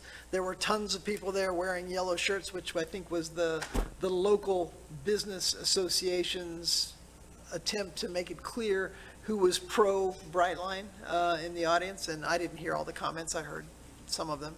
But I'll just tell you my opinion on this. And just especially since it's election season, I'm probably way out over my skis on this, and will give my competition the ability to say something bad about me. But every decision I make on this dais is based on positive financial stewardship for the town. I just believe that our constituents want us to keep their taxes low, that want us to make sure that we're handling their budget correctly, and I think our millage rate is as such. Brightline is one of those things, right? There is no negative downside, in my opinion, to residents of Sewell's Point to support the train station in Stewart. We're segregated geographically, we're surrounded by water. All it does is give our residents the ability to have high-speed transportation to and from Miami and Orlando, as well as drive our property values up. So part of that financial stewardship is us protecting the values of the properties, the investment in people's homes and properties on Sewell's Point.